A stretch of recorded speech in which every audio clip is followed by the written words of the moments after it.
Hey guys, here we are in Module 8, growing our resources, letting this all soak in.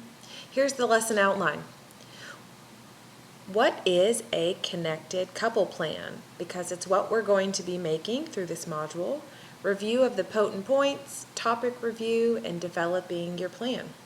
Okay, so what is your connected couple plan?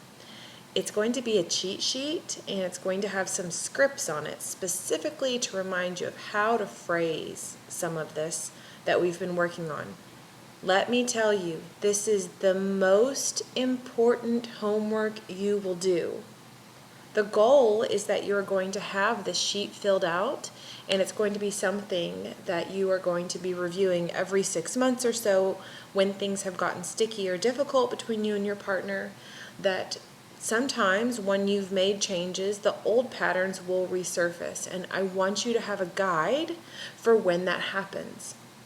So during this module, I'll be reviewing pieces so we can get really clear together on any other pieces that need some more clarity.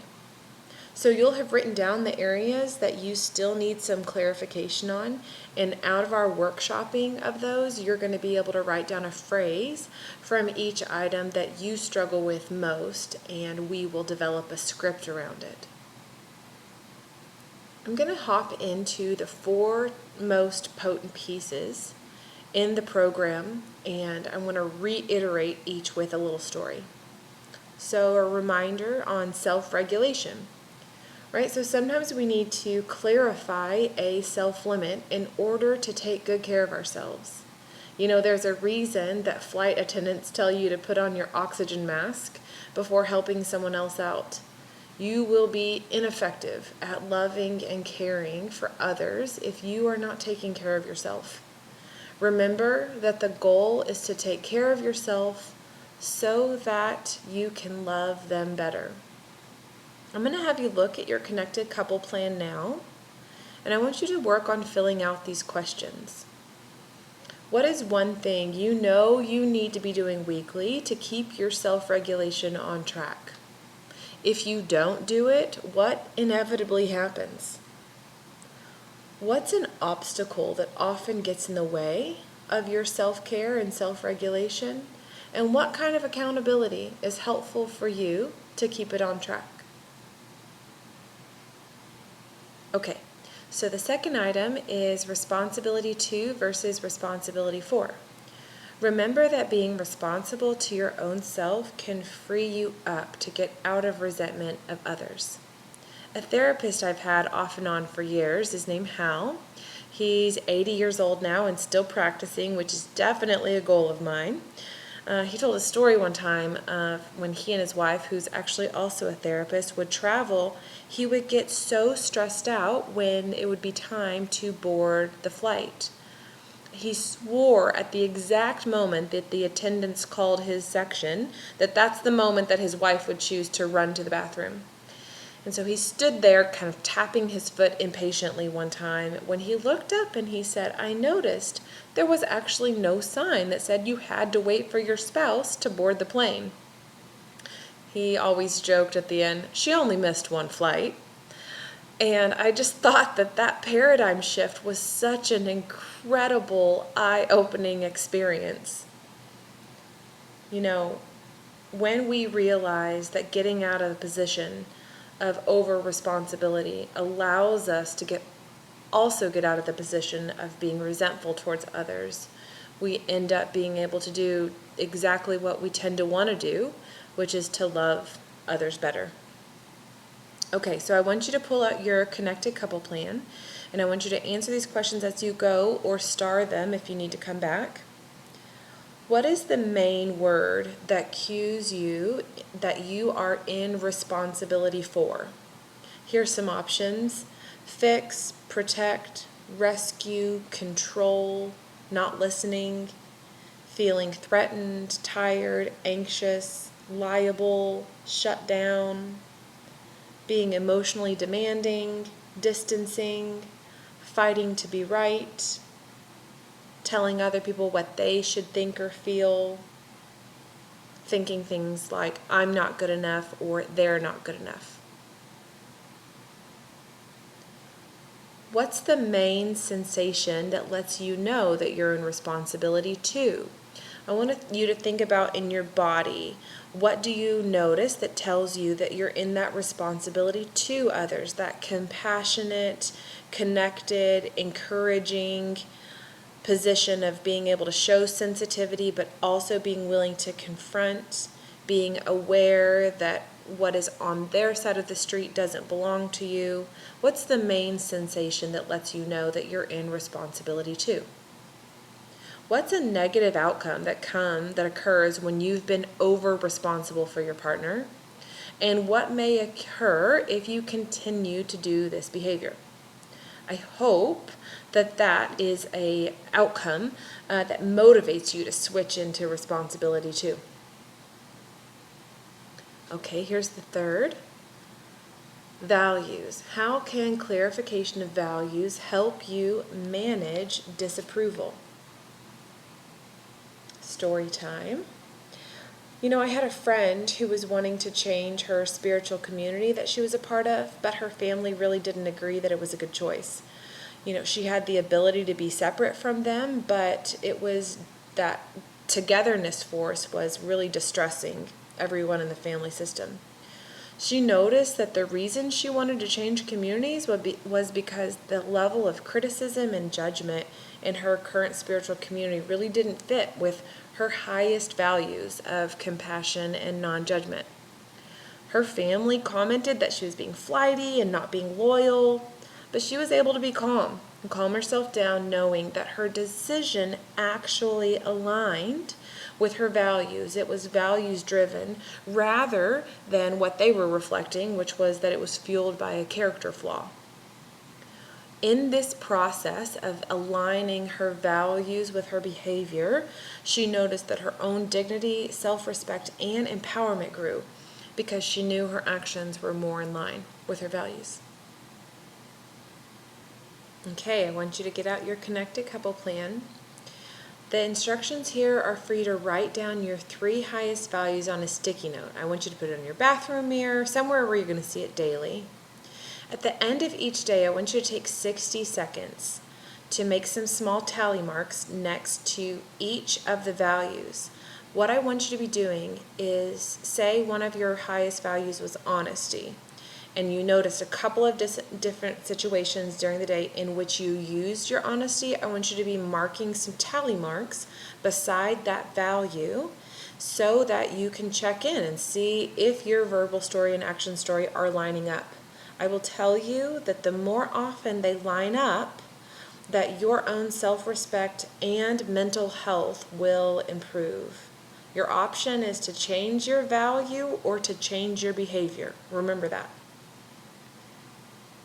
All right, moving right along. Triangles.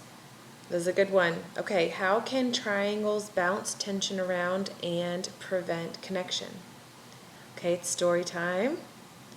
So once my mom came to me after having kind of a bumpy conversation with my dad, and she was complaining, and before I knew about triangles, maybe I would have tried to fix the situation, and fixing it might look like calling my dad and ask what's going on, telling my mom this is what you need to do, maybe getting overwhelmed, getting annoyed at her for putting me in this position, and so then I would just emotionally check out.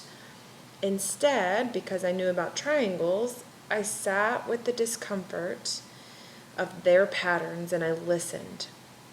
I offered compassion, I offered curiosity. Yeah, Mom, I hear that that's really pretty hard for you. It sounds like you two have a lot to talk about. How's that going for you?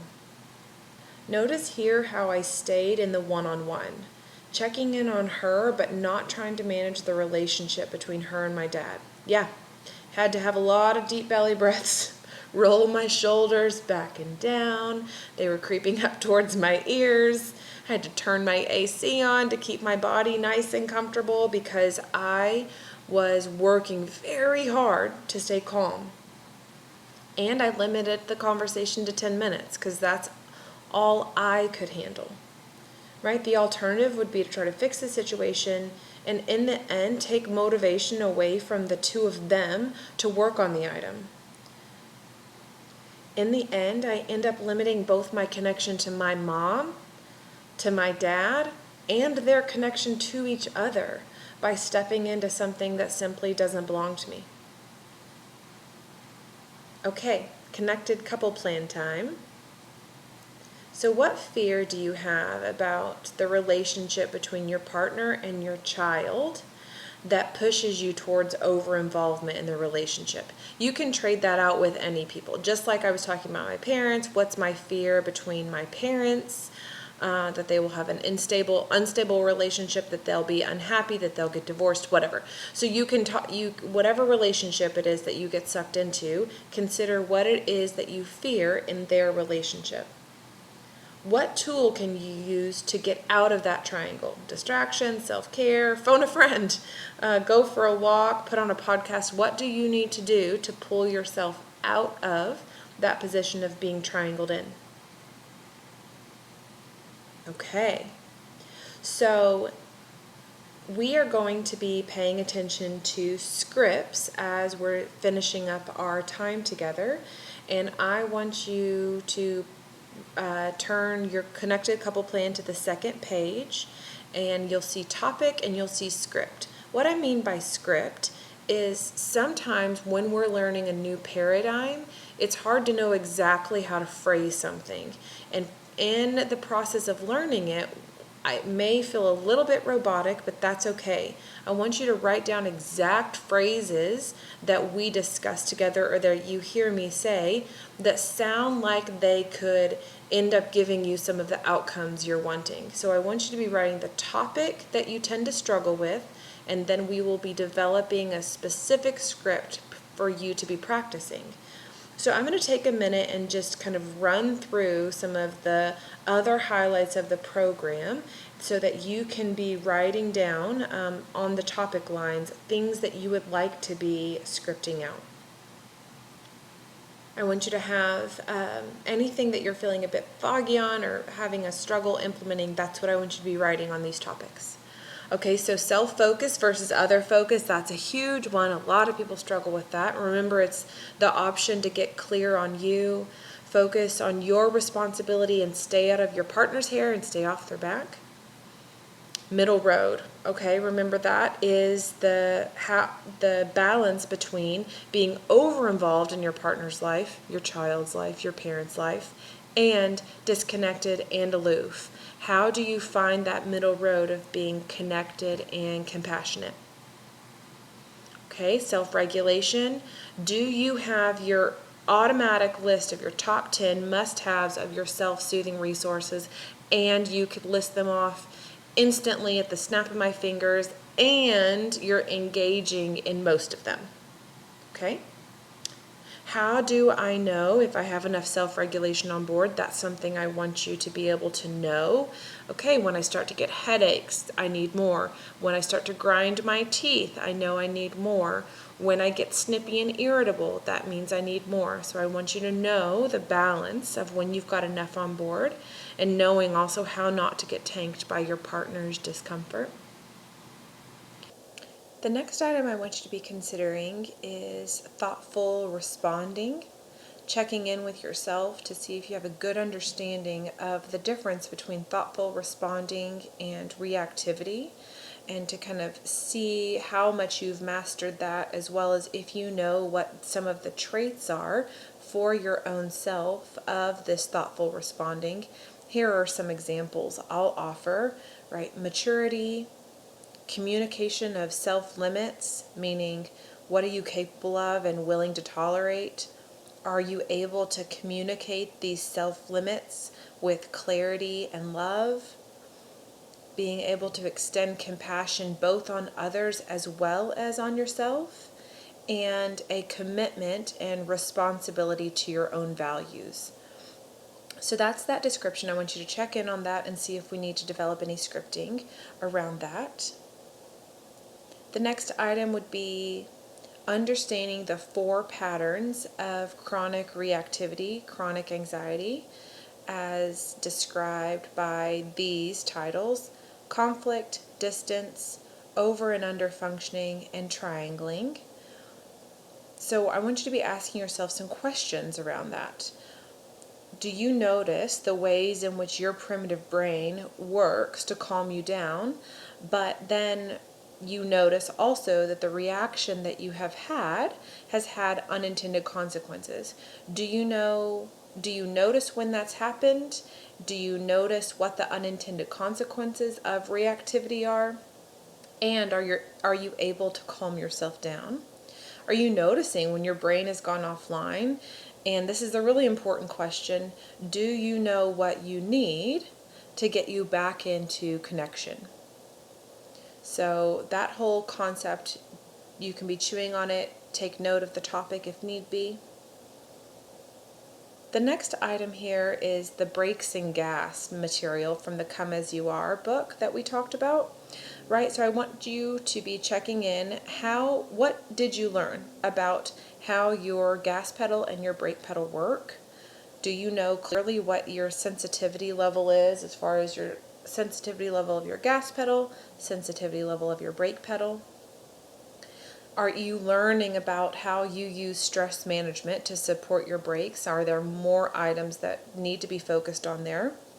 And can you really quickly highlight one item that is hitting your brakes and discuss it with your partner? If that's something that you easily are able to do, cool. If that still seems to be a struggle, let's add that on to your list. All right, and the last item of review that we will use is thinking about our genograms, right? So I want you to make sure that you clearly know what your family of origin theme was, as well as your own personal theme. If you don't know those, go ahead and write that topic down to make sure that that gets attended to. And how does this line up or not line up with your current family?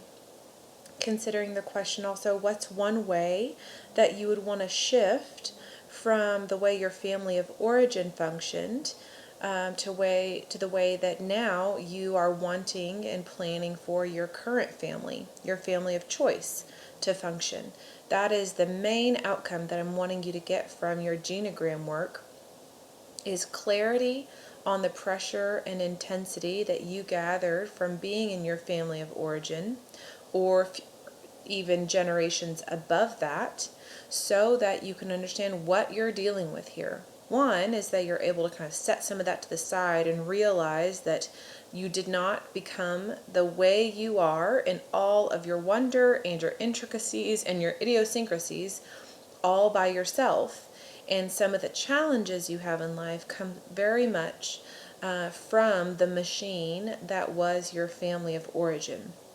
Understanding that can be incredibly helpful for both self-compassion as well as for some really excellent planning on what you want to be focusing on in your own mental health, what some of the natural struggles are going to be between you and your partner, as well as what are some of the patterns that you can expect to pop up between you and your children, and what do you want to do about it. That is a huge point of focus that I want you to be able to take away from your genogram, is how do you want to do things different, and what patterns may naturally occur between you and your children that you would like to mitigate to some extent. Okay, we've come to the end of the review. Nice job sticking with me. And now we will shift into kind of reiterating the function of the connected couple plan. I want to make sure that you are clear on the value of this, that this will help guide you as you complete the program and launch yourself into the future. And it will give you specific terms and skills and cues and scripts that will be really helpful as the patterns that were established before you started the program will naturally continue to reoccur. That's okay. It's to be expected. But I want to make sure that you have knowledge of the skills that you'll need to help manage those patterns. So make sure, if you hear anything in this video, fill out your connected couple plan. Super important. All right, well, that completes Module 8. Good work.